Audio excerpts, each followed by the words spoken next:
Screen is visible, देखो छोटा तो नहीं दिख रहा किसी को भी, मोबाइल पे होंगे जो भी बच्चे।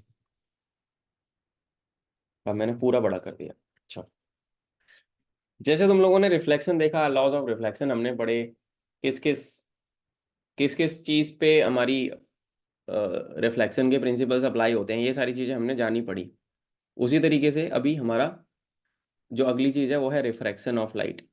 ठीक है, तो रिफ्रैक्शन ऑफ लाइट क्या है? लाइट का एक मीडियम से दूसरे मीडियम में जाना। कौन सी क्लास में पढ़ा था by the way refraction? Can any one of you tell me कि सर इस क्लास में रिफ्रैक्शन पढ़ा था? बताओ, याद आ रहा है कुछ बचपन के दिन? कौन बच्चा बताना चाहे? Sir 9th class. 9th class. 9th class में एनसीईआरटी में हमने पढ़ा था रिफ्रैक्शन, बचपन के दिन, अगर तुम लोग याद करोगे तो। एंड मेरी एक बहुत अच्छी आदत है, मैं तुमको अगर बताऊं तो 9th क्लास की ही एनसीईआरटी रखी है मेरे पास में। ये देखो, ये रही, यही है ना एनसीईआरटी, यही पढ़ी थी बचपन में, इसी में था। तो इसी क्लास में हमने पढ़ा था रिफ्रैक्शन। अब रिफ्रैक्शन के क्या कॉजेज होते हैं, कॉजेज ऑफ रिफ्रैक्शन क्या है? ठीक है, इसमें आपको साउंड भी मिलेगा। नाउन कभी मौका मिलेगा ना, अगर तुम्हारे पास एनसीईआरटी हो तो मैं बोलूंगा, मैं एक सेशन करूंगा पर्टिकुलरली, यूट्यूब पे डालूंगा वो वाली वीडियो बना के। लंबी सी वीडियो बनेगी, बहुत लंबी, उसमें मैंने सारी चीजें बताई हैं। और इनफैक्ट तुम लोगों को तो एडिशनल हेल्प करने के लिए मैं अपनी एनसीईआरटीज में मैंने क्या किया था, मैं तुमको अगर बताऊं बचपन की बात, बचपन की क्या, जब मैं तैयारी कर रहा था बच्चों, तो आई हैड अ हाईलाइटर। एक वो चांदनी कलर का पीला सा हाईलाइटर नहीं आता? तो जब मैं पढ़ता था ना, एक तो मेरे पास ब्लैक पेन रहता था और एक हाईलाइटर रहता था, मैं रंग देता था भाई, खच खच खच खच खच, जो काम की चीजें रंग दी। अब क्या होगा जब तुम रिवीजन मारोगे ना, तो उसी में से मैंने नोट्स बनाए थे, क्योंकि मेरे को नोट्स बनाने थे और बहुत एफर्ट लगा था। पहली दूसरी 3 बैच में जाके मेरे नोट्स बन पाए थे पूरे।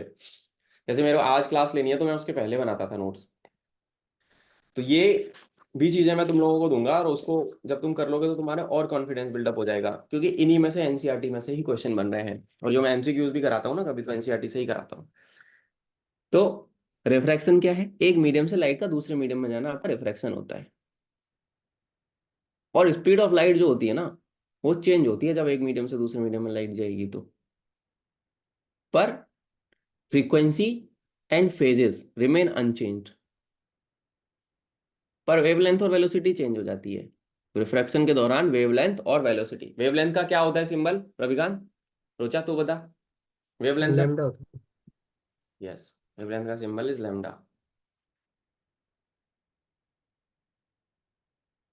ठीक है, अगर तुम मेरी अगर तुम भाई को मानते हो, भाई से प्यार करते हो, तो एक बात जरूर याद रखना, तुम केवल साइंस के दम पे ना, I I can assure you one thing, अगर तुम मेरे से साइंस पढ़ लिए और तुमने मेरी एक एक बात मानी, ठीक है, this is for Chirag also, Chirag अकेला इंडिया वाला बच्चा है यहाँ पे। भाई तू 11 9th 10th की अगर तूने साइंस पढ़ ली ना, तो तू जीएडी के पेपर में उड़ा देगा। मैं तुझे सच बता रहा हूँ। तेरे पास पुराने क्लास के नोट्स भी होंगे और तू ये वाले लेक्चर भी देख रहा है Chirag. If you just focus upon science, this is for every one. Physics 10 number की, केमिस्ट्री 10 नंबर की आ रही है सीडीएस में, और इसमें चिराग तेरे पास तो और ज्यादा है मार्क्स। तेरे में तो साइंस का वेटेज बहुत है। 50 क्वेश्चन। अब तू लगा ले हिसाब, 50 क्वेश्चन यानी कि 4 से मल्टीप्लाई कर दे, कितने नंबर की हो गई? 200। 200। इतना वेटेज है। इंग्लिश भी 200 की है इसकी तो भाई। एनडीए में 50 क्वेश्चन आ रहे हैं जीएटी के, 50 आ रहे हैं साइंस के, बाकी आ रहे हैं इसके। भाई मजा आ जाएगा। दिस इज फॉर, और यहाँ पे साइंस में सब बच्चों को फायदा होता है, क्योंकि देखो क्या है, ओटीए के बारे में अगर मैं बात करूँ, साइंस के अंदर सब बच्चे 9th 10th करके आए हैं, चाहे वो महाराष्ट्र बोर्ड हो कुछ भी हो। महाराष्ट्र बोर्ड भी, इनफैक्ट मैं बताऊँ ना, महाराष्ट्र बोर्ड की जो किताबें ना, उनका भी बेस क्या है? उनका भी बेस ना एनसीईआरटी है बच्चों। कभी अगर तुम ध्यान से देखोगे ना, उनका बेस भी एनसीईआरटी ही है। ठीक है, उनका जो बेस है ना, वो भी आपका एनसीईआरटी है। ठीक है, तो इस सब्जेक्ट के दम पे आप पूरा पेपर पास कर सकते हो। 18 भी गई है सीडीएस ओटी की कट ऑफ, 20 22 25 तक जाती है। एक सब्जेक्ट है 30 नंबर का। आप सोचो, अगर आपने पूरी एनर्जी डाली, अपनी प्रायोरिटी बना लो कि साइंस में नंबर खींचने हैं, दुनिया जान में जितने भी एमसीक्यू में तुम्हें करा दूंगा, नोट्स बना दिए, क्लास करा दी। रिवीजन होना जरूरी है, अगर आप रिवीजन नहीं करोगे उसका तो पेपर में भूल जाओगे भाई। मैं ये नहीं कह रहा कि 30 में से 30 नंबर तुम ले आओगे, हाँ मैं इतना जरूर कह रहा हूँ कि 30 में से तुम 25 ला सकते हो। क्योंकि हाँ, कुछ चीजें तुम भूलोगे, कुछ चीजें आउट ऑफ द बाउंड भी आ जाती हैं कभी कभी। बस तुम क्लास और जो क्लास में बोला गया वो कर लोगे तुम। अब जैसे कॉजेज ऑफ रिफ्रैक्शन में क्या है, जब लाइट एक मीडियम से दूसरे मीडियम में जा रही है तो स्पीड ऑफ लाइट होती है चेंज, इस पे क्वेश्चन बन जाएगा। फ्रीक्वेंसी क्या और फेजेस जो होते हैं वो अनचेंज रहते हैं, वेवलेंथ और वेलोसिटी भी चेंज हो जाती है रिफ्रैक्शन में।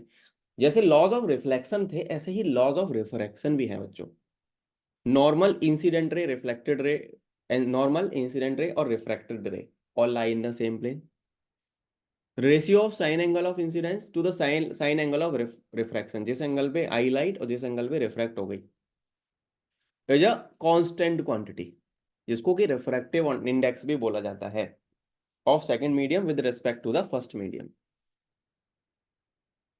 ठीक है। अब यहाँ पे एक स्नेल का लॉ आ जाता है, n1 sin theta one equal to n2 sin theta to.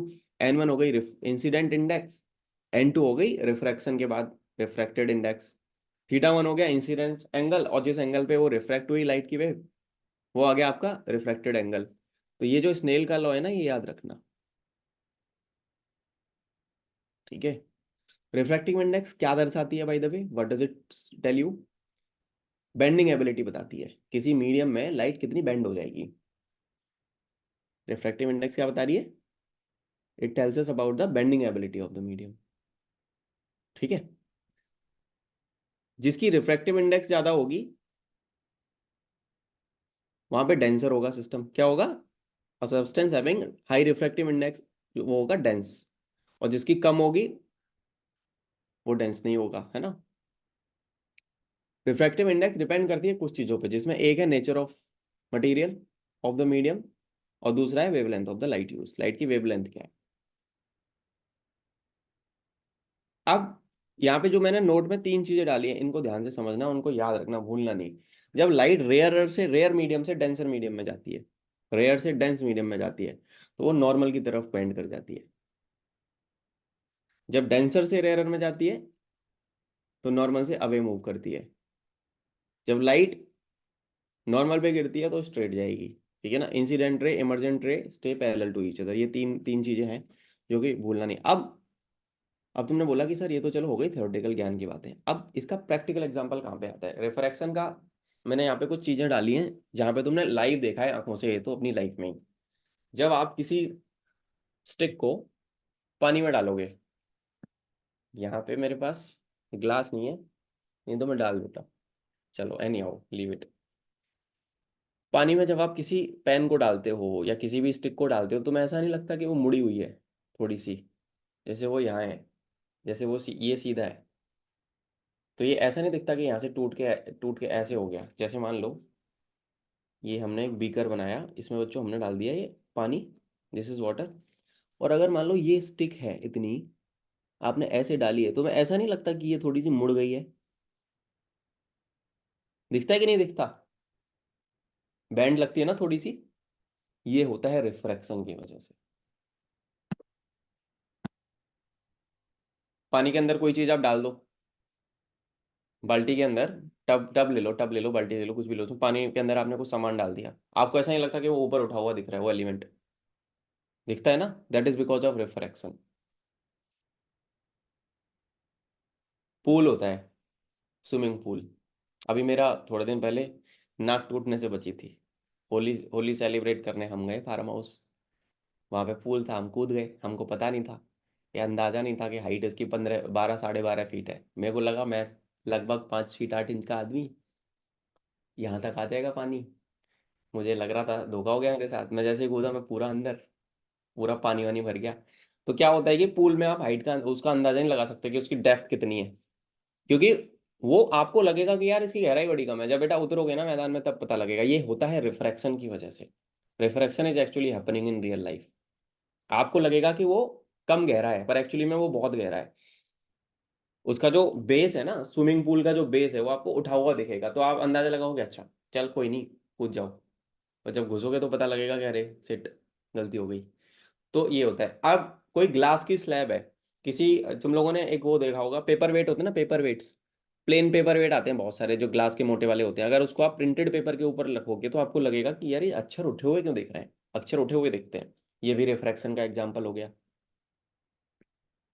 किसी नींबू को पानी में डाल दो, कोई भी फल डाल दो पानी के अंदर, तुम्हें लगेगा वो साइज से बड़ा है, इतना सा नींबू डालोगे इतना बड़ा दिखेगा, रिफ्रैक्शन की वजह से हो रहा है। पानी में सिक्का डाल के देखो, you put a coin inside the water, it will be appearing as raised, लगेगा रेज हो गया है वो थोड़ा सा। ये रियल एग्जांपल्स हैं। अब यूपीएससी को सवाल कैसे पूछती है, मछली, अब मछली जो पानी में जो मछलियां तैरती हैं, कभी आप तालाब वगैरह पे गए होंगे, आपने मछलियां देखी होंगी, तो ऐसा नहीं लगता कि मछली कितनी पास में आ गई, नीचे तैर रही है वो थोड़ा सा पानी के नीचे, तो मैं लग रहा है अरे यार बड़ी पास है, जब एक्चुअली में देखोगे पता लगेगा वो बहुत नीचे है, वो लग रही है रिफ्लेक्शन की वजह से इतना ऊपर है। जब आप उसको दाना डालने जाओगे ना, तब आपको पता लगेगा कि हाँ यार ये तो बहुत नीचे थी, इसको आने में टाइम लगा। ये रिफ्रैक्शन की वजह से आंखों में ये, आंखों को जो महसूस होता है वो रिफ्रैक्शन है। ठीक है। यूपीएससी कैसे पूछेगी सवाल, यूपीएससी पूछ लेगी अच्छा चलो बेटा बताओ, एक coin is placed under water appears to be raised, ये लाइट का कौन सा फिनोमिना दर्शाता है, which phenomena of the light is source. Answer क्या होगा, रिफ्लेक्शन, रिफ्रैक्शन, डिस्पर्सन, या टोटल इंटरनल रिफ्लेक्शन। अब तुम जाओगे फंस अगर तुमने नहीं पढ़ा होगा तो ये यूपीएससी इस तरीके से कॉमन क्वेश्चन भी पूछ लेगी, मैं पीवाईक्यूज दिखाऊंगा तुम लोगों को तब समझाऊंगा। अब आता है एट, ये तो हमने सुनना जनरल रिफ्रैक्शन। अब एटमॉस्फेयर की अगर मैं बात करूं तो there is another thing that is being known as atmospheric refraction. Atmosphere में बहुत सारी लेयर्स होती हैं। तुम लोगों को याद होगा जब मैंने ज्योग्राफी पढ़ाई थी तो मैंने एटमॉस्फेयर का चैप्टर पढ़ाया था एक, 2-3 दिन, 2 दिन चलता है हमारा atmosphere, tropo, strato, meso, thermo, iono, exo, ये लेयर्स पढ़ाई थी मैंने। लेयर ऑफ एटमॉस्फेयर पे क्वेश्चन आता है ना, पढ़ाया था मैंने अच्छे से। पुराना लेक्चर रिवाइज कर लेना, नहीं देखा है तो ज्योग्राफी में मिल जाएगा, प्लेलिस्ट डाल दूंगा क्लास के बाद। तो जो ऑप्टिकल डेंसिटी है एटमॉस्फेयर की वो घटती जाती है, जैसे जैसे हाइट बढ़ेगी ना एटमॉस्फेयर में बच्चों, तो ऑप्टिकल डेंसिटी क्या होती जाती है, घट जाती है। और हर लेयर की अलग ऑप्टिकल डेंसिटी होती है ना।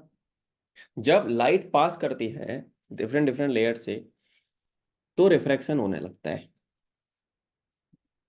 और इसी चीज को बोलते हैं एटमॉस्फेरिक रिफ्रैक्शन। अलग अलग लेयर पे अलग अलग रिफ्रैक्शन होगा, इसी चीज को, है ना, अर्थ के एटमॉस्फेयर से लाइट पास करेगी तो रिफ्रैक्शन आपको दिखेगा। अब इस एटमॉस्फेरिक रिफ्रैक्शन की वजह से बहुत सारी नेचुरल चीजें आपको, आपने अपनी लाइफ में महसूस की हैं क्या। Now what is that, that is twinkling of star, तारों का टिमटिमाना किसका एग्जाम्पल है, एटमॉस्फेरिक रिफ्रैक्शन का एग्जाम्पल है। Twinkling of star is an example of what, atmospheric refraction. तारे किस वजह से टिमटिमाते हैं, ये क्वेश्चन पूछा गया एग्जाम में भाई, तो तुम्हारी जानकारी के लिए बता दूं, एटमॉस्फेरिक रिफ्रैक्शन हो रहा है, तारे पास दिखाई देते हैं, stars appear lighter than their actual position या nearer than their actual position. आपको लगेगा कि यार ये तो बहुत पास में है, ऐसे पकड़ लेंगे हाथ से, ऐसा नहीं होता। एक्चुअली वो लाइट ईयर्स दूर है तुमसे, उसकी किलोमीटर में दूरी मापने जाओगे ना तो गिन नहीं पाओगे। लाइट ईयर किसकी यूनिट होती है चिराग, सर, जो बताया। स्टार्स होते हैं।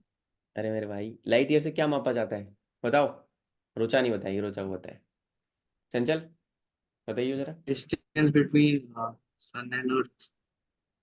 अबे distance between sun and earth नहीं भाई, सारी डिस्टेंस मेजर करते हैं उससे, light year is a unit of distance measurement. Question पूछा गया है पेपर में इसलिए पूछा मैंने, वापस उस दिन भी बताया था मैंने, और तुम लोगों में से किसी ने आंसर किया था। तो लाइट ईयर से आप डिस्टेंस मेजर करते हो, this question is appeared, NDA में भी आया है, सीडीएस में भी आया है पेपर में, याद रखना है सवाल। अब एटमॉस्फेरिक रिफ्रैक्शन की वजह से ही कहीं कहीं पे जल्दी सूरज की किरणें दिखाई देने लगती हैं और कहीं कहीं पे जल्दी सूर्यास्त हो जाता है। सन रेज अपीयर अर्ली, कहते हैं ना, डाउन जो होता है DAWN डाउन, सूरज के उगने से पहले वाला जो समय होता है उसको डाउन बोलते हैं। और सनसेट, 2 मिनट पहले आपको सनराइज से पहले सूरज दिखाई देने लग जाएगा, और सनसेट के 2 मिनट बाद तक आपको सूरज दिखाई देगा। ये होता है एटमॉस्फेरिक रिफ्लेक्शन की वजह से, this actually happen due to this, है ना। एटमॉस्फेरिक रिफ्रैक्शन की वजह से ही डे के अंदर 4 मिनट की बढ़ोतरी हो जाती है, समझ रहे हो। क्वेश्चन आपसे पूछ लिया जाए कि due to which phenomena the duration of the day is increased by 4 minutes, क्या है वो फिनोमिना, एटमॉस्फेरिक रिफ्रैक्शन है। हर लाइन से क्वेश्चन बनाया हुआ है पेपर में यूपीएससी ने, तो याद रखना सारी चीजें, ठीक है। अब इसी में बेटा एक चीज और आती है, critical angle, total internal reflection. अब इसका डेली लाइफ में बहुत ज्यादा यूजेज है। अब क्रिटिकल एंगल क्या होता है, तुम लोगों ने देखा कि, चलो सर ये तो बात हो गई आपकी। क्रिटिकल एंगल क्या होता है? Angle of incident in denser medium for which angle of refraction in rare medium is 90 degree. Denser medium में एंगल ऑफ इंसिडेंस जिसके लिए angle of refraction rare medium में 90 डिग्री होगा, वो क्रिटिकल एंगल। इसकी डेफिनेशन को याद रखना, यहां से यहां तक, ठीक है। डेंसर मीडियम में इंसिडेंस एंगल, उसकी क्या वैल्यू होगी कि जिसकी वजह से रेयर मीडियम में रिफ्रैक्शन एंगल क्या हो जाएगा, 90। ये होता है इसका मतलब। अब एक आता है सबसे इंपॉर्टेंट फिनोमेना जिसमें हमें ध्यान देना चाहिए, वो है टोटल इंटरनल रिफ्लेक्शन। इसके प्रैक्टिकल एग्जांपल्स में बहुत बार क्वेश्चन पूछा जाता है। जब light ray incidented reflecting surface, light आई रिफ्लेक्टिंग सरफेस पे पड़ी, डेंसर मीडियम से आई है, और एक एंगल ऑफ इंसिडेंस जो कि ग्रेटर देन क्रिटिकल एंगल है, और वापस चली गई इन द सेम मीडियम, इसको बोलते हैं टोटल इंटरनल रिफ्लेक्शन। ठीक है, टोटल इंटरनल रिफ्लेक्शन। अब इसके लिए कुछ कंडीशंस डिफाइंड होती हैं कि इस टोटल इंटरनल रिफ्लेक्शन होगा कब।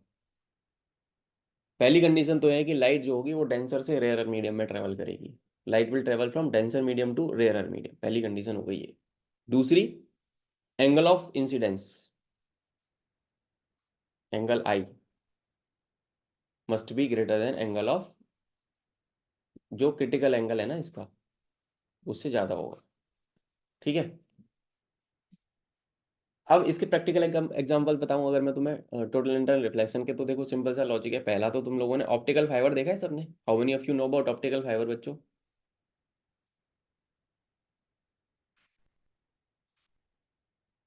लाइट आई,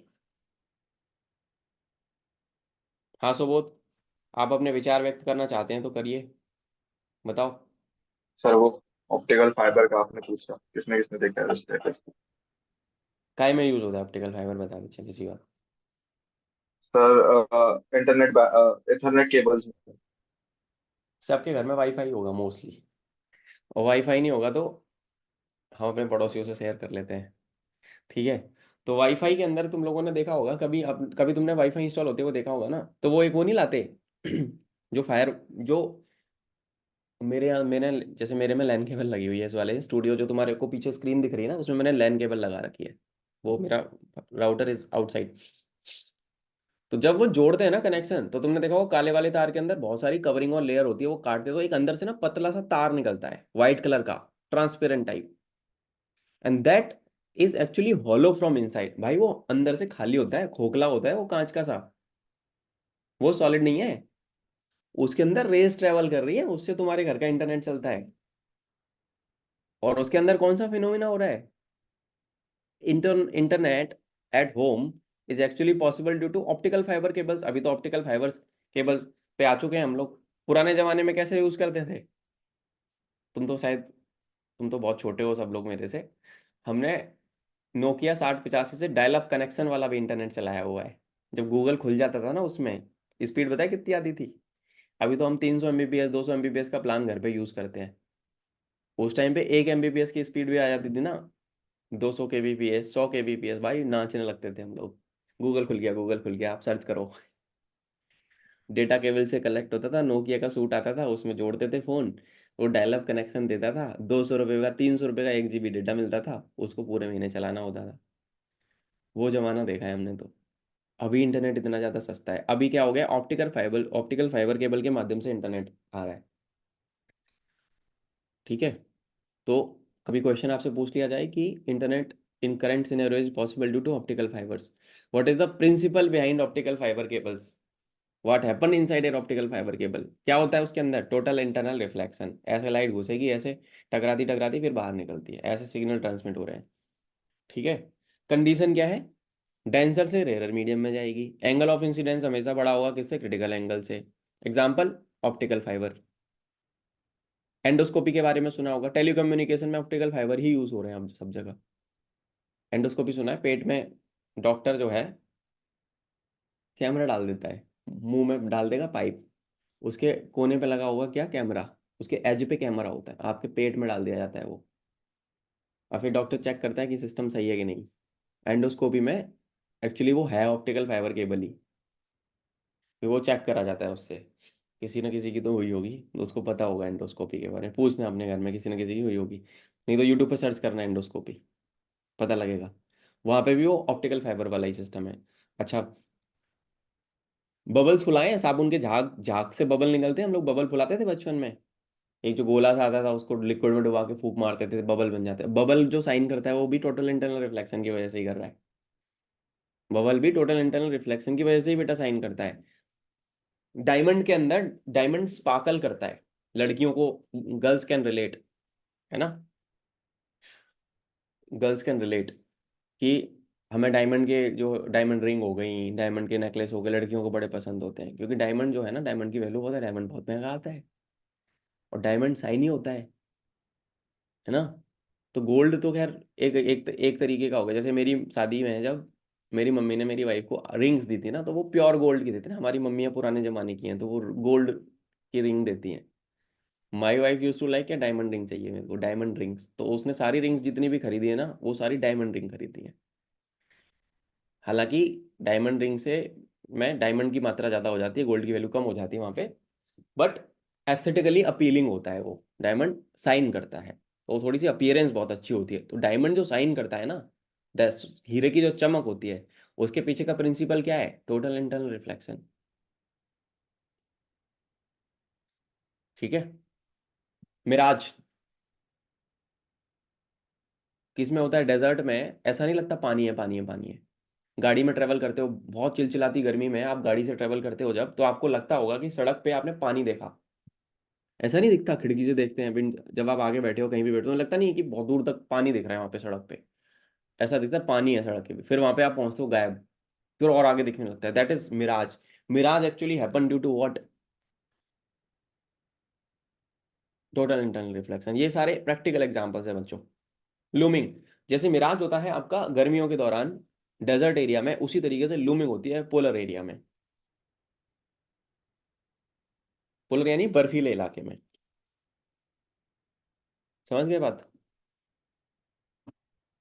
अब जैसा कि, संदीप एक सेकेंड, अब जैसा कि मैंने कल बताया था कि हम लोग लेंसेज के बारे में पढ़ेंगे, अब हमारा आएगा लेंस के बारे में पढ़ना। ठीक है, अब लेंस चालू करेंगे, that I will be covering in part 2। Yes Sandeep, बोल भाई, what you want to ask. Sir ये जो टोटल इंटरनल रिफ्लेक्शन बताया आपने, हम्म इसमें उसका